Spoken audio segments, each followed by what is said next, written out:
Hello friends, PPT YouTube channel पर आप सभी का स्वागत है। दोस्तों, इस वीडियो में हम हिंदी के एक बहुत ही इम्पोर्टेंट टॉपिक संधि के बारे में डिस्कस करेंगे। साथ ही इसकी थ्योरी भी करेंगे और प्रीवियस ईयर क्वेश्चंस को भी डिस्कस करेंगे। दोस्तों, चैनल पर नए हो तो चैनल को सब्सक्राइब जरूर कर लें। आपके एग्जाम तक यहाँ पर एमसीक्यू की सीरीज़ लगातार जारी रहेगी, जो आपके एग्जाम के लिए बहुत ही बेनिफिशियल साबित होने वाली है। तो चलिए वीडियो की शुरुआत करते हैं। दोस्तों, सबसे पहले आपको पता होना चाहिए कि संधि होती क्या है। संधि जो है समीप के दो वर्णों का मेल होती है। दोस्तों, जैसे हम देखते हैं कि पहला जो शब्द होता है या पद होता है उसके लास्ट में जो वर्ण लगता है और दूसरे शब्द या पद का जो पहला वर्ण होता है तो वो समीप होते हैं दोनों, तो उनके मेल को ही संधि कहते हैं। दोस्तों, कई बार एक प्रश्न आ जाता है कि संधि में कौन सी संधि है। तो दोस्तों, संधि का जब संधि विच्छेद करते हैं तो बनता है सम प्लस धी। मैंने पिछली वीडियो में बताया था, जैसे संविधान होता है तो अंक की बिंदी होती है उसके ऊपर स के ऊपर, तो उसको संधि विच्छेद जब करेंगे तो सम प्लस विधान होता है। ऐसे ही संधि का संधि विच्छेद करेंगे तो सम प्लस धी। तो आपको दिखाई दे रहा होगा दोस्तों कि यहाँ पर देखिए दो व्यंजन का मेल हो रहा है, तो इसलिए इसमें व्यंजन संधि होती है। दोस्तों, संधि के तीन प्रकार होते हैं: स्वर संधि, व्यंजन संधि, विसर्ग संधि। जब स्वर में स्वर का मेल होगा तो स्वर संधि होगी, व्यंजन में व्यंजन का मेल होगा तो व्यंजन संधि होगी। विसर्ग संधि में दोस्तों क्या होता है, विसर्ग प्लस कोई भी स्वर या व्यंजन। विसर्ग क्या होता है, कई शब्दों में आपने देखा होगा कि जैसे लास्ट में दो बिंदी लगी होती है उसको हम विसर्ग बोलते हैं। जैसे प्रातः काल, तो प्रातः के बाद क्या होता है, त के बाद दो बिंदी, अतः के बाद दो बिंदी, तो वो विसर्ग होता है। दोस्तों, उस विसर्ग के प्लस में कोई भी स्वर या व्यंजन आपको मिलेगा तो विसर्ग संधि वहाँ पर होगी। तो चलिए हम शुरुआत करते हैं दोस्तों सबसे पहले स्वर संधि के साथ। एग्जाम में दोस्तों अगर संधि से 10 क्वेश्चन आएंगे तो उसमें से 7 से 8 क्वेश्चन आपको स्वर संधि से मिलते हैं। तो इसमें सबसे इम्पोर्टेंट जो संधि है वो है स्वर संधि। आप स्वर संधि को बड़े ही ध्यान से करना, मैक्सिमम चांस होते हैं कि स्वर संधि से क्वेश्चन आए। दोस्तों, स्वर संधि को अच्छे से करने के लिए आपको पहले तो स्वर संधि के जो 5 भेद होते हैं उनके नाम याद होने चाहिए और इसी क्रम में याद होने चाहिए जिस क्रम में मैंने लिखे हैं। देखिए, दीर्घ, गुण, वृद्धि, यण, अयादि। इनमें देखिए जो पहली 4 संधि है उनमें दो दो अक्षर है, जैसे दीर्घ, गुण, वृद्धि, यण, दो दो है इनमें। अयादि में 3 है, तो अयादि को जो सबसे ज़्यादा जिसमें अक्षर है उसको आप लास्ट में डाल दो कि अयादि है 5वें नंबर पे।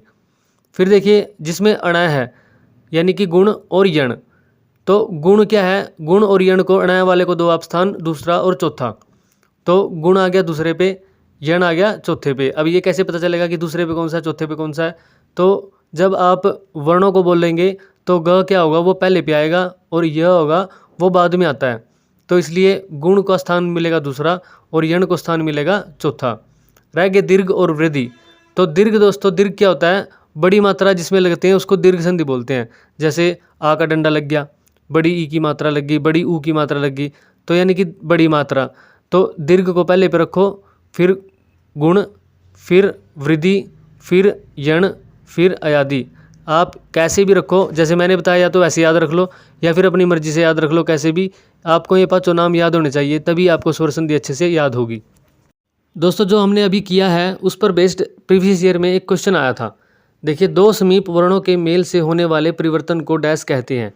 तो दोस्तों, आप सभी को पता है कि समीप के जो वर्ण, मैंने जोर दिया था समीप के वर्णों पर, तो आपको याद रखना है समीप के वर्णों के मेल से होने वाले परिवर्तन को संधि कहते हैं।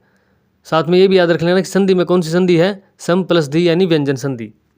तो चलिए शुरुआत करते हैं स्वर संधि की। दोस्तों, सबसे पहला जो भाग होता है स्वर संधि का वो होता है दीर्घ संधि। दोस्तों, मैं सभी संधियों को रूल के हिसाब से भी बताऊंगा और इनकी पहचान भी बताऊंगा कि कैसे आप इनको सीधा याद रख सकते हो। अगर यदि आपको रूल याद रखने हैं तो रूल याद रखिए, अगर आपको पहचान से या ट्रिक से याद रखना है तो ट्रिक से याद रखिए, जैसी आपकी मर्जी। चलिए शुरुआत करते हैं। दीर्घ संधि में क्या होता है दोस्तों, दीर्घ का मतलब होता है बड़ा या बड़ी। दीर्घ आपने ब्रैकेट पढ़ी होगी, लघु ब्रैकेट, दीर्घ ब्रैकेट। तो लघु ब्रैकेट होती है छोटी, दीर्घ ब्रैकेट होती है बड़ी। तो यानी कि दीर्घ का मतलब बड़ा। आप यदि आपको दीर्घ का मतलब याद रह जाता है तो आप इस संधि को कर पाओगे। जैसे दीर्घ में क्या होता है कि अ प्लस अ मिलकर आ की मात्रा बनाते हैं, ई मिलकर बड़ी ई की मात्रा, ऊ मिलकर बड़े ऊ की मात्रा, और साथ में री मिलकर री बनाते हैं। तो दोस्तों, आपने याद क्या रखना, आ ई ऊ, इनकी जो बड़ी मात्रा होती है ना, इस संधि में इनकी बड़ी मात्रा का प्रयोग होता है। उदाहरण देख लेते हैं, जैसे स प्लस अवधान। तो स में क्या है, लास्ट में अ की मात्रा आती है, और अवधान में भी अ आ गया, तो अ प्लस अ बन गया आ, तो स प्लस अवधान बन गया सावधान। दैत्य, देखिए दोस्तों, एक बात बता दूं आपको, यहाँ पर आप सोच रहे होंगे कहीं कि ये तो व्यंजन है, स है जो व्यंजन है। देखिए अगर सीधा स लिखते हैं ना तो स को में क्या होता है, स प्लस अ होता है जब बनता है स। यदि आपको देखना है कि व्यंजन कैसे यूज होगा फिर, तो व्यंजन तब होता है जब स के पैरों में एक हम हलंत सा लगा देते हैं, एक डंडा सा लगा देते हैं, उससे हमें पता चलता है कि इसके साथ अ का प्रयोग नहीं हुआ है। तो देखिए दैत्य प्लस अरि, दैत्य में अब नीचे हलंत का प्रयोग कहीं नहीं होगा, तो इसका मतलब इनके सभी के साथ व्यंजनों के साथ अ का प्रयोग भी है। दैत्य में लास्ट में अ है, अरि में भी अ है, तो दैत्य प्लस अरि बन गया दैत्यारी। अंत्य प्लस अक्षरी अंत्याक्षरी, शाक प्लस आहारी शाकाहारी, प्र प्लस आरंभ प्रारंभ, सु प्लस उक्ति सुक्ति। देखिए सु में छोटे ऊ की मात्रा थी, आगे फिर एक और ऊ मिला तो ऊ प्लस ऊ मिलकर बड़ा ऊ मिल गया सुक्ति। मात्र प्लस ऋण तो बन गया मात्र ऋण। अगर बात करें इस संधि की पहचान की, तो दोस्तों इस संधि की पहचान क्या है, बड़ी मात्रा, आ की मात्रा हो, ई की मात्रा हो, ऊ की मात्रा हो या री की मात्रा हो, यानी कि बड़ी मात्रा है। यहाँ पर मैं आपको बता दूं कि ए की एडी, ए की मात्रा की हमने यहाँ पर कोई बात नहीं की है, और ओ की मात्रा की, ए और ओ की मात्रा की बात नहीं की। ये मैं इसलिए बता रहा हूँ क्योंकि ए और ओ की मात्रा पे अलग से एक संधि है जिसमें हमने सिर्फ उसी बात को ध्यान रखना है बस, ठीक है। तो यहाँ पे आपने आ की मात्रा, ई की मात्रा, ऊ की मात्रा और री की मात्रा, ये दीर्घ संधि होती है दोस्तों, यहाँ पर इनकी पहचान आप रख सकते हो। दोस्तों नेक्स्ट देखते हैं गुण संधि। दीर्घ संधि में हमने क्या किया था, दीर्घ संधि में किया था अ आ प्लस अ आ, ई प्लस ई, ऊ प्लस ऊ, यानी कि सेम सेम को जोड़ रहे थे। इसमें देखिए क्या होगा, अ आ में ई जुड़ेगी तो ए की मात्रा बनेगी, अ आ में ऊ जुड़ेगा तो ओ की मात्रा बनेगी, और अ या आ के साथ री जुड़ेगा तो अर बनेगा। तो आपने क्या याद रखना, देखो यहाँ से ए की मात्रा, ओ की मात्रा और अर। गुण संधि में तीन चीजें याद रखनी है, ए की मात्रा, ओ की मात्रा और अर। उदाहरण देखते हैं, सुर प्लस इंद्र। सुर में क्या है, र के पैरों में हलंत नहीं है, इसका मतलब अ जुड़ा हुआ है तो लास्ट में साउंड आएगी अ। अ प्लस इंद्र ई, अ प्लस ई मिलके ए की मात्रा बनाएंगे तो सुरेंद्र बन गया। नर प्लस ईश, नर में लास्ट में अ, ई में ई, अ प्लस ई ए यानी कि नरेश। नर प्लस उत्तम, नरोत्तम, यानी कि अ प्लस ऊ मिलकर ओ की मात्रा बनाई यहाँ पे। देव प्लस ऋण, देवर्ण, यानी कि अर की साउंड आ रही है, उसमें मात्र ऋण, उसमें अर की साउंड नहीं थी दीर्घ में, यहाँ पर आ रही है अर की साउंड, तो आप इसलिए इसको अलग कर सकते हो। स प्लस उदाहरण, तो स यानी कि अ प्लस ऊ मिलकर ओ की मात्रा, सोदाहरण। तो इसकी पहचान कैसे रखेंगे, ए की मात्रा, ओ की मात्रा और रेफ मिलेगा इस पे दोस्तों। वहाँ पर हमें पैरों में री की मात्रा मिल रही थी, यहाँ पर रेफ मिलता है। हमने देवर्ण देखा और देवर्ण में क्या देखा कि रेफ मिला हुआ है, तो इसकी पहचान होती है दोस्तों ए की मात्रा, ओ की मात्रा और रेफ।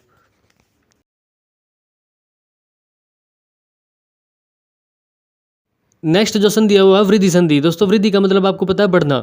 जब अ आ में ए जुड़ता है तो ए की साउंड आती है, अ आ में ओ औ जुड़ता है तो औ की साउंड आती है। दोस्तों यहाँ पर मात्रा में आप ध्यान से देखना कि दो मात्रा ऊपर आपके क्या दिखेगी, दो मात्रा दिखेगी, यानी कि पहले इससे पिछली जो संधि थी उसमें क्या थी, एक मात्रा थी, ठीक है। अब इसमें ऊपर दो मात्रा दिख रही है, तो इसका मतलब एक मात्रा से दो मात्रा होगी, यानी कि वृद्धि हो गई। तो जहाँ पर वृद्धि होती है मात्रा की, वहाँ पर वृद्धि संधि जोड़ देंगे हम सीधा। उदाहरण देखते हैं, एक प्लस एक अकैक, मत प्लस एकता मतैकता, सदा प्लस एव सदैव, वन प्लस औषध वनौषध। तो यहाँ पर देखिए सभी में क्या है, ऊपर दो मात्रा आपको दिखाई दे रही है ना, तो यही इसकी पहचान है कि इसमें दो मात्रा दिखाई जहाँ भी दे तो वो वृद्धि संधि होती है, यानी कि एक मात्रा की बढ़ोतरी हो रही है तो वृद्धि संधि दोस्तों। नेक्स्ट देखिए यण संधि। दोस्तों यण संधि में क्या देखना है आपको कि एक्स वाई जेड कोई भी शब्द है उसके लास्ट में ई आना चाहिए, और आगे का जो वर्ड होगा, कोई भी शब्द होगा, उसमें ई को छोड़कर कोई भी आपको स्वर दिखाई दे तो उनके जोड़ से क्या बनेगा, यह बनेगा। जैसे कि नी प्लस आए, नी में क्या है, ई की मात्रा है, आय में क्या है, ई को छोड़कर कोई भी अक्षर, यानी कि इसमें आ गया तो नी प्लस आई क्या बनेगा, न्याय बन जाता है। नी प्लस ऊन न्यून बन जाता है, नी में ई की मात्रा, आगे ई को छोड़कर कोई भी मिलता है तो यह बनेगा, यानी कि न्यून। आपने यहाँ से ध्यान क्या रखना है कि भाई जब भी ई की मात्रा के साथ कोई भी स्वर जुड़ता है ई को छोड़कर तो यह बनता है, तो ई से यह बनेगा, तो ई को आप ध्यान रखना, ई है। नेक्स्ट देखिए, जब एक्स वाई जेड यानी कि कोई भी शब्द हो उसमें जब लास्ट में ऊ मिलता है और अगले शब्द में ऊ को छोड़कर कोई भी स्वर अगर मिल जाए तो वह बनेगा। एग्जाम्पल क्या है, जैसे भू, भू में क्या है, ऊ की मात्रा है, प्लस आदि, ऊ को छोड़कर कोई भी मिल गया यानी कि आ मिल गया, तो भू प्लस आदि बनेगा तो भवादि बनेगा। तो दोस्तों यहाँ पर एक और बात ध्यान रखनी है कि जब भी य बने या व बने, उससे पहले वाला जो भी वर्ण होता है ना वो आधा हो जाता है। वो जैसे न्याय में न आधा हो गया, न्यून में न आधा हो गया, भवादि में भ आधा हो गया। और जो भी आधा वर्ण होगा उसके बाद आपको या तो य मिलेगा या तो व मिलेगा। ये यण संधि की पहचान होती है दोस्तों। तो आपको अगर इसमें कोई भी दिक्कत आती है, रूल में दिक्कत आती है, तो आप इन दो शब्दों को अगर ध्यान रख लोगे ना, य और उ व उव, यानी कि ई से य, उ से व उव, और इनसे जो पहले वाला जो अक्षर होगा वो आधा हो जाएगा। इसके बाद देखिए XYZ कोई भी शब्द आपको मिले, उसके बाद मिले री, और प्लस में मिले री को छोड़कर कोई भी, तो त्र बन जाता है त्र। जैसे मात्र में री है, अनुमति कोई भी स्वर है अ, मात्र प्लस अनुमति मात्र अनुमति, यानी कि त्र मिल गया। तो दोस्तों री का हमने 3 जगह यूज़ देखा है। पहली 2 संधियों में री का यूज़ होता है और एक यण संधि में री का यूज़ होता है। तो री के आपने ध्यान रखना है कि भी 3 ही जगह पे यूज़ होते हैं। पहली में तो री सीधा री बनेगा, ठीक है, दूसरी में रेफ बनता है, और तीसरी में री त्र बन जाता है। पहली में री का री रहता है, दूसरी में रेफ बनता है, और तीसरी में त्र बन जाता है। इसकी पहचान क्या है? इ उ और त्र। ई से य, दोस्तों जोड़ आप बोल के देखो, ई के बाद व नहीं बोल सकते आप, ई व बोलने में दिक्कत आती है। ई आसानी से बोला जा सकता है। ऊ के बाद ऊ व आसानी से बोला जाता है। ऊ या बोलना दिक्कत है। ई और ऊ आपने ध्यान रखना, ई ऊ और त्र, इससे आपका काम बन जाएगा दोस्तों। अगर आपको रूल याद भी नहीं रहते ना, तो ई और ऊ याद रखो और त्र याद रखो, ये संधि आपकी हो जाएगी। नेक्स्ट संधि देखिए अयादि संधि। अयादि संधि में क्या है दोस्तों, कोई भी शब्द है उसके लास्ट में ए मिल जाए और प्लस दूसरे में ए को छोड़कर कोई भी स्वर मिल जाए तो अय आय बनता है। अब अय आय कहाँ पे बनेगा? एग्जांपल देखिए, ने प्लस अन, न पे ए की मात्रा है तो ने प्लस अन, अ मिल गया तो नयन बन गया। और जब पै प्लस अक, यानी कि पै पे 2 मात्रा है दोस्तों, यानी कि बड़ी ए की मात्रा जब होती है तो 2 मात्रा जोड़ी हमने तो अक यानी कि पायक बन गया। जब 1 मात्रा होगी ऊपर तो आय बनेगा, जब 2 मात्रा होगी तो आय बनेगा। ध्यान रखना, आय आय। दूसरा एग्जांपल XYZ, कोई भी शब्द हो उसमें लास्ट में ओ या औ हो तो प्लस उसमें ओ या औ को छोड़कर कोई भी स्वर मिले तो औ आओ की संधि बनती है। तो आय, तो औ और आओ की साउंड आती है। जैसे पो प्लस अन पावन हो गया, पो प्लस अक पावक हो गया। अब पवन और पावक, आका डंडा कहाँ पे लगेगा? जहाँ पर ऊपर 2 मात्रा आती है तो वहाँ पर आका डंडा साथ में लगता है। जैसे भो प्लस अ भाव। तो दोस्तों पहचान कैसे होगी? अय आय अव आओ। अगर आपको रूल ध्यान नहीं भी रहते हैं दोस्तों, तो अय आय और अव आओ को तो भूलना ही नहीं है। जब ए की मात्रा होगी तो ए की मात्रा होने से यह जुड़ता है ए, यानी कि अय आय। और ओ की मात्रा ओ या औ की मात्रा होगी तो औ आओ, जो ओ या ओ की मात्रा होगी तो औ आओ। तो अय आय और औ आओ को आप याद रखोगे तो ये संधि भी आपकी हो जाएगी। दोस्तों हमने स्वर संधि पूरी देखी है। स्वर संधि पे बेस्ड जो भी MCQ बनते हैं प्रीवियस ईयर क्वेश्चन, वो हम देख लेते हैं एक बार। क्वेश्चन है कि स्वर से स्वर का मेल होने पर जो परिवर्तन होता है उसे डैश संधि कहते हैं। दोस्तों स्वर से स्वर का जो मेल होता है उसे स्वर संधि को बोलते हैं हम। नेक्स्ट क्वेश्चन देखिए दोस्तों, चंद्र प्लस उदय यानी चंद्रोदय, यहाँ डैश संधि है। चंद्र में देखिए लास्ट में अ की साउंड, उदय में स्टार्टिंग में ऊ की साउंड, अ प्लस ऊ मिलेगा तो ओ की मात्रा बनेगी, यानी कि चंद्रोदय बन गया। ये कौन सी संधि में होता है? ये होता है गुण संधि के अंदर। दोस्तों हमने दीर्घ संधि में क्या देखा था कि आ की मात्रा या बड़े ऊ की मात्रा या बड़े ई की मात्रा या री। हमने गुण संधि में क्या देखा था कि ए की मात्रा या ओ की मात्रा, ऊपर मात्रा कौन सी होगी? सिंगल मात्रा होगी। फिर हमने वृद्धि संधि में क्या देखा कि मात्रा का एक बढ़ोतरी हो जाएगी, मात्रा में 2 मात्रा आ जाएगी ऊपर, ए की या ओ की। फिर क्या देखा था? यण संधि, यण में ई है ऊ है, ई है ऊ है। फिर देखा था अयादि, अयादि में अय आय अव आओ। नेक्स्ट क्वेश्चन है अत्यावश्यक शब्द का सही संधि विच्छेद है। दोस्तों अत्यावश्यक शब्द जो होता है उसका संधि विच्छेद होता है अति प्लस आवश्यक। जब अति प्लस आवश्यक मिलता है तो अति में देखिए लास्ट में ई की साउंड, और आवश्यक में आगे कोई भी जब स्वर मिलता है तो ई के साथ कोई भी स्वर मिलता है तो क्या बन जाता है? ई है, यानी कि यह की साउंड आती है, और उससे पहले वाला जो अक्षर होता है वो आधा हो जाता है, यानी कि त जो है वो आधा हो गया। तो अत्यावश्यक में देखिए त आधा हो जाता है और उसके बाद यह मिल जाता है, और आगे की जो मात्रा होती है दोस्तों, जैसे आवश्यक में आ पे जो मात्रा है ना, वो यह पे चली जाती है वो मात्रा। तो अति प्लस आवश्यक से अत्यावश्यक बन गया। ये कौन सी संधि का एग्जाम्पल है दोस्तों? ये है यण संधि का एग्जाम्पल। जो चौथा पार्ट है ना, जो चौथा भेद होता है उसका स्वर संधि का, तो उसमें होता है ई है ऊ है। तो ई है वाला जो रूल होता है वहाँ यहाँ पर वो रूल लग रहा है। तो राइट आंसर ए है। नेक्स्ट क्वेश्चन देखिए, सु प्लस आगत यानी स्वागत कौन सी संधि है? दोस्तों इसमें क्या मिल रहा है? सु यानी कि ऊ प्लस आ, यानी अभी हमने देखा था कि भाई ई के साथ कोई भी, ई को छोड़कर कोई भी साउंड मिलती है तो यह बनता है, और ऊ के साथ कोई भी साउंड मिलती है तो वह बनेगा। ये वो वाला रूल है दोस्तों, ऊ वाला। ई है हमने पिछले क्वेश्चन में देखा, ऊ है इस क्वेश्चन में देख रहे हैं। तो ई है ऊ अगर आपको ध्यान है तो ये क्वेश्चन भी हो जाएगा। ये यण संधि का एग्जाम्पल है। और इसमें क्या बनता है? जैसे सु प्लस आगत स्वागत, स आधा हो गया और व की साउंड जुड़ गई, तो कौन सी संधि होगी? यण संधि। Right answer A. Next question है, सही संधि विच्छेद करें। रामावतार, रामावतार का संधि विच्छेद क्या होता है दोस्तों? राम प्लस अवतार, जो ऑप्शन सी है राइट आंसर होगा। म में अ की मात्रा और आगे अवतार में अ की मात्रा, यानी कि अ प्लस अ आ बन गया।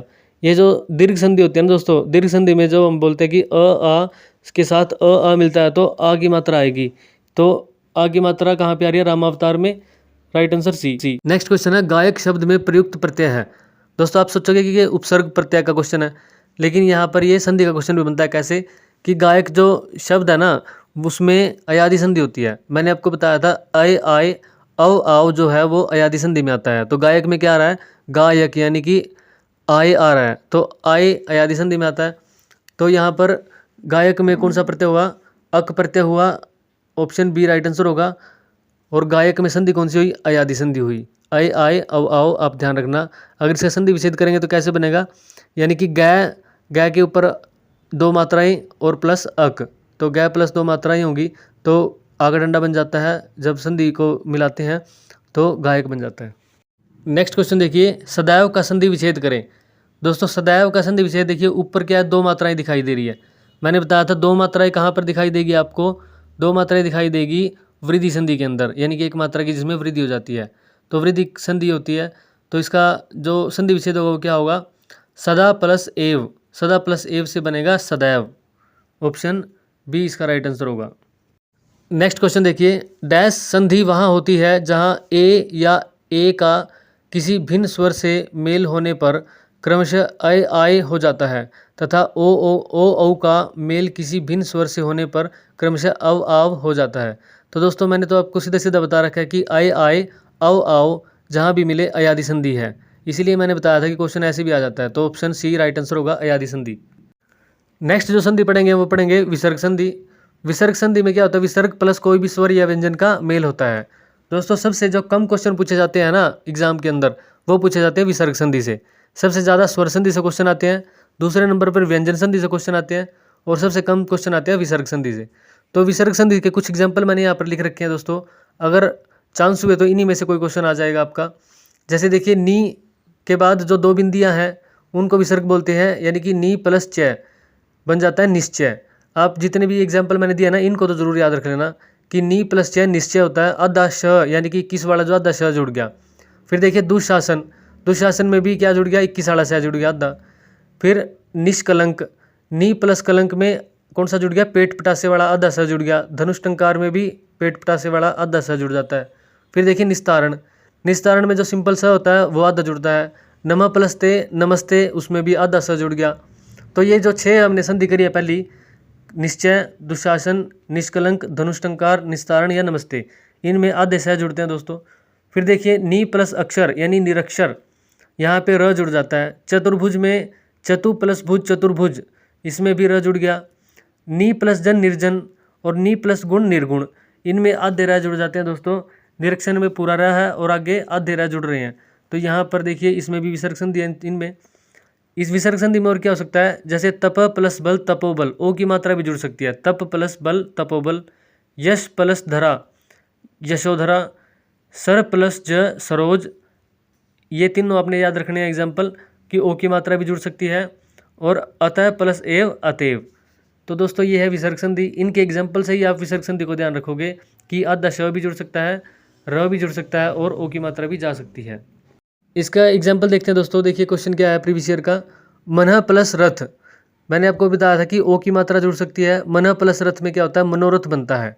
तो ये विसर्ग संधि का एग्जाम्पल है और इसमें ओ की मात्रा जुड़ रही है। ये एग्जाम्पल अभी मैंने किया था, तप प्लस बल तपोबल किया था।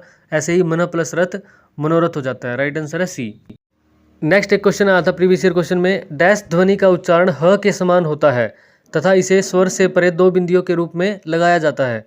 तो दोस्तों अभी हमने बताया था जैसे प्रातः, तो प्रातः के बाद दो दो बिंदियाँ उसको कैसे बोलते हैं, प्रातः। ऐसा लगता है कि ह लगा है लास्ट में, तो उसका इसका राइट आंसर क्या होगा, विसर्ग, यानी कि सी इसका राइट आंसर होगा। दोस्तों मैंने बहुत सारे क्वेश्चन पेपर में सर्च किया, लेकिन मुझे विसर्ग संधि से ये दो ही क्वेश्चन देखने को मिले। स्वर संधि से और भी बहुत सारे क्वेश्चन देखने को मिल रहे थे, लेकिन मैं यही क्वेश्चन लेके आया था। बाकी इनसे मिलते जुलते क्वेश्चन थे। बाकी के जो क्वेश्चन मिले हैं वो व्यंजन संधि से मिले हैं। तो दोस्तों विसर्ग संधि से अगर आपको कोई और क्वेश्चन मिलते हैं तो उनको करके देखना। जो मैंने बताया है, जितना बताया है वो हेल्पफुल होगा, वो क्वेश्चन उनसे हो जाएंगे। अब हम अपनी नेक्स्ट और लास्ट संधि देखते हैं, व्यंजन संधि। दोस्तों व्यंजन संधि में जैसा कि आपको पता है, व्यंजन प्लस व्यंजन का मेल होता है तो व्यंजन संधि बनती है। व्यंजन संधि में आपको कुछ रूल मैं आपको बताऊंगा। जैसे पहला है 3-5 रूल। 3-5 रूल में भी हम पहले देखेंगे 3 का जो रूल होता है वो कैसे यूज होता है। जैसे एग्जाम्पल देखिए, वाक प्लस ईश बनता है वागीश। इसमें 3 का रूल कैसे, जैसे क है ना दोस्तों, क ख ग, यानी कि क जो लास्ट में हमें मिल रहा है, उसके बाद उसी लाइन में जो तीसरा वर्ण यानी कि जो तीसरा व्यंजन जो होगा उसमें कन्वर्ट हो जाएगा क।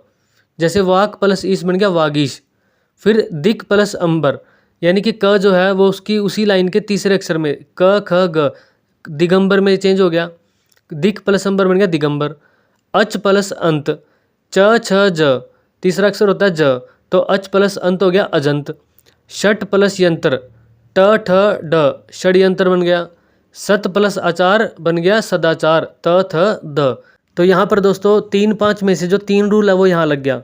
साथ में आपने ये भी याद रखना, देखो जैसे सत प्लस आचार सदाचार है तो त द में कन्वर्ट हो गया। कुछ ऐसे भी शब्द होते हैं जिसमें द उल्टा त में कन्वर्ट हो जाता है, लेकिन त आधा होता है। जैसे सद प्लस कार, तो द जो होता है वो आधा त बन जाता है, सद प्लस कार सत्कार।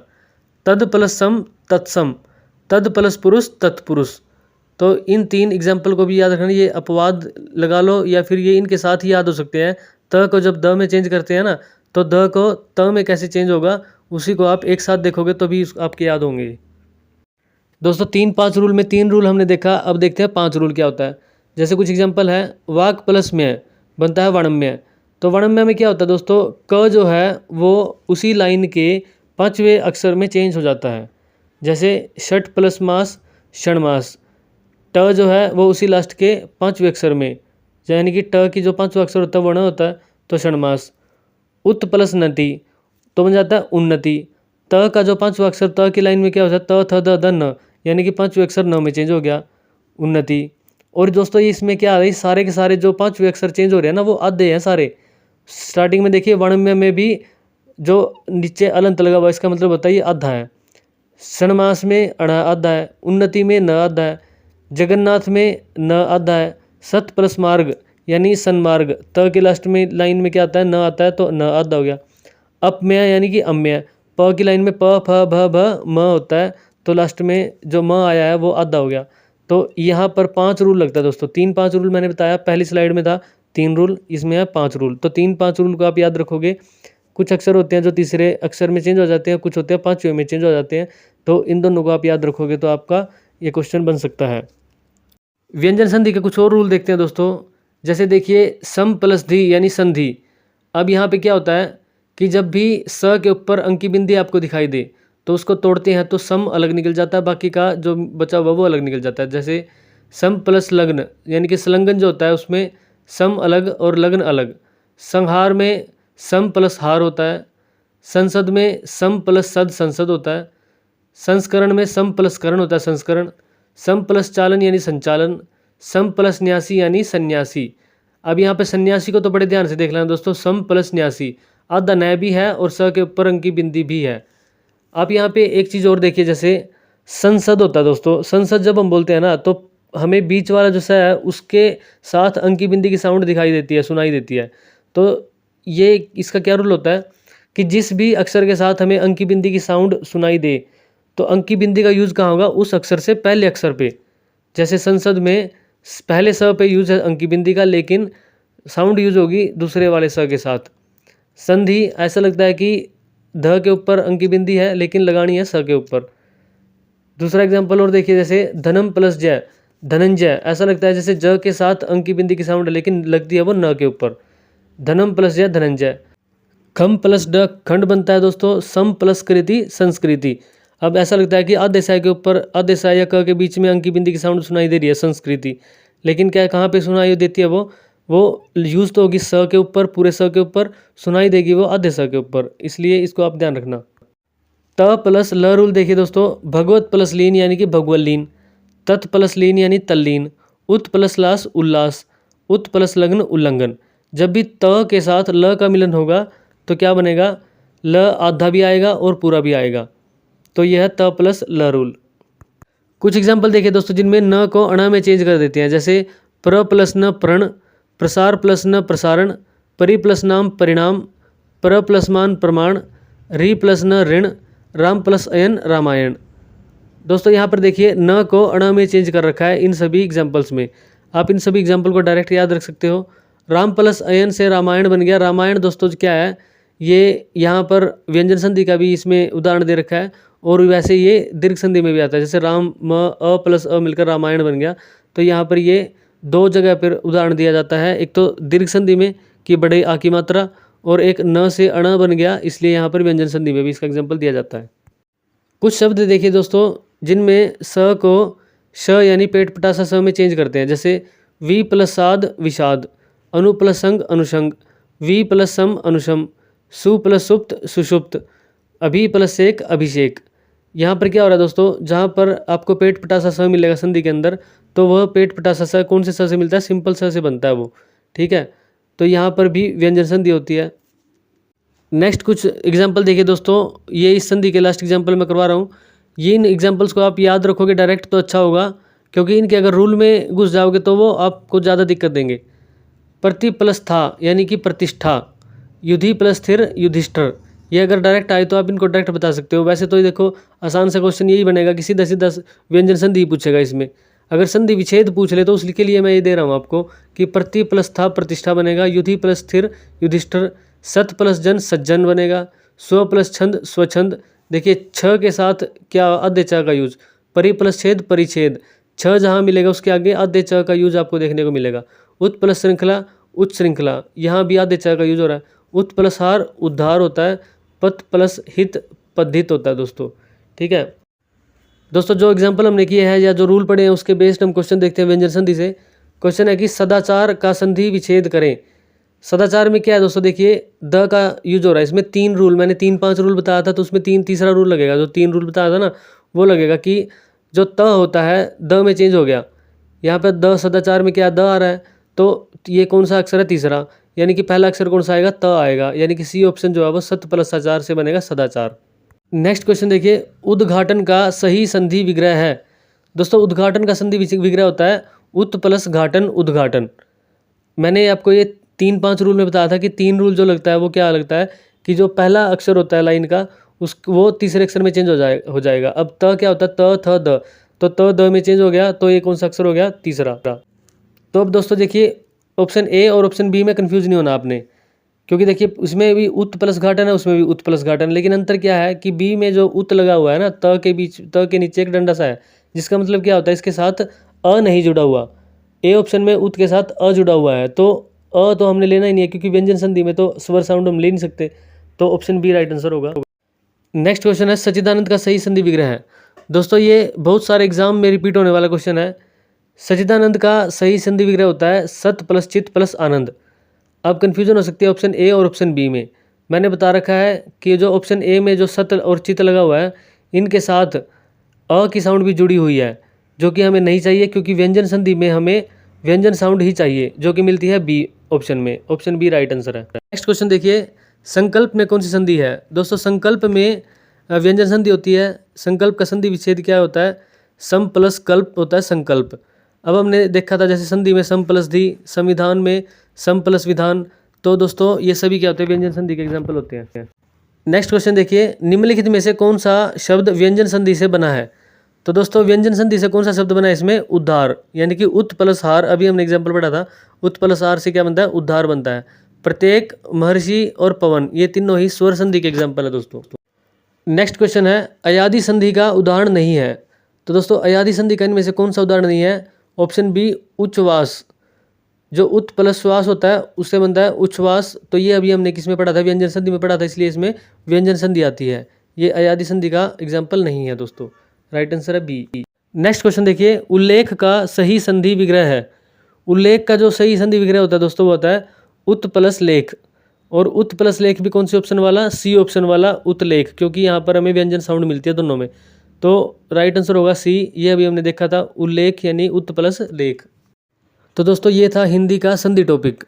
अगर आपको इस तरीके से दोस्तों टॉपिक करवाया है जो मैंने, ये आपको पसंद आता है और आपको लगता है एग्जाम के लिए बेनिफिशियल हो सकता है आपके लिए, तो कमेंट कीजिए। बाकी के जो हिंदी के जो टॉपिक है वो भी मैं इसी तरीके से करवा दूंगा, जिससे आप आसानी से इनको याद कर पाओगे और एमसीक्यू भी पता कर पाओगे कि कैसे कैसे एमसीक्यू आते हैं और उनको कैसे टैकल करना है।